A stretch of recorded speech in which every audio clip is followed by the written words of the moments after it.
Hello, Sean Cole from Grapevine Visual Concepts.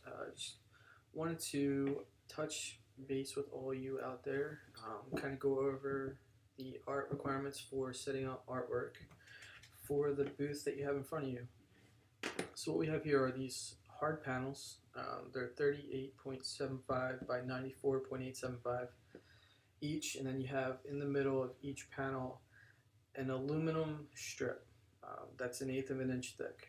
So, and some of you may have different configurations. You may have an inline, an island with graphics all the way around, counters, monitors, doors. You could have a bunch of different configurations because these are totally customizable. This is just for instructional purposes to kind of try and alleviate any issues or questions you may have when putting up, setting up the artwork. So today I thought I'd, kind of put together a booth with a monitor and a door just so that you guys could see, what to do. All right, so with that said, let me open up Illustrator. Just so you know, programs that are recommended, of course, Adobe Illustrator. That's what I prefer. You can do it in Photoshop if you want. It's going to make the file sizes massive and also probably take you a little bit longer to design unless you're really fast. InDesign and Quark are not acceptable, although we do take PDFs.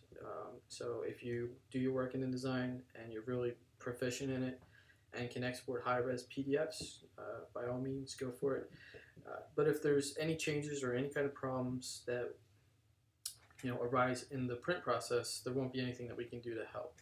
So that would be the reason for us, recommending you to use Illustrator or Photoshop.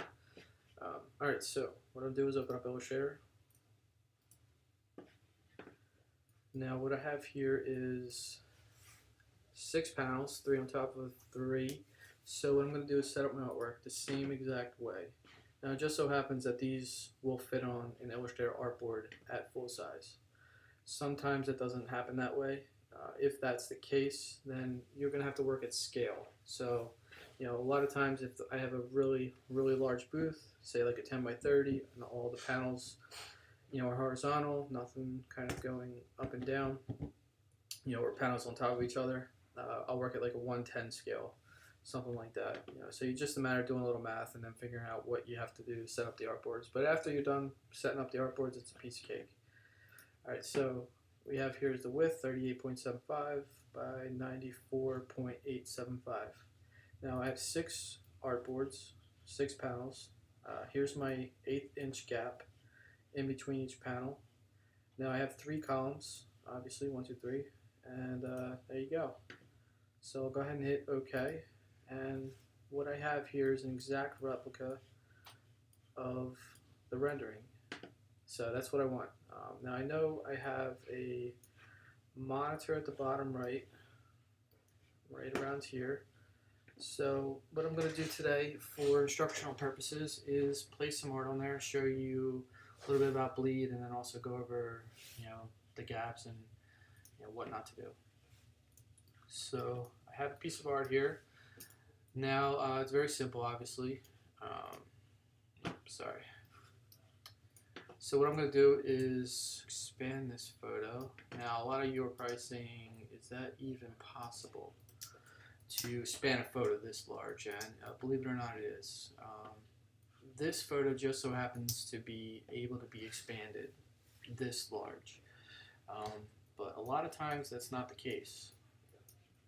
It may take 3 or 4 photos to be able to span this distance. A lot of image manipulations, as you graphic designers may know, sometimes it's not this easy. And you're going to have logos and copy, but this is just kind of to give you the basics. So what I have here is a photo. Now I expanded it beyond our artboards on the perimeter for bleed. So you want to go ahead and do that with your artboard, your artwork as well. Now it's not necessary to go crazy with the bleed. An inch or 2 is fine. The big thing is to make sure that the photo is at the right resolution. So you want to go ahead and do that in Photoshop. Check the resolution. Make sure that the photo can be enlarged, to this size. If not, do the necessary image manipulation to make it work.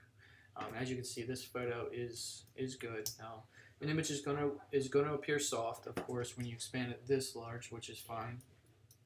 It's pixelation, of course, that you want to stay away from, because it's going to print the way it looks on your screen.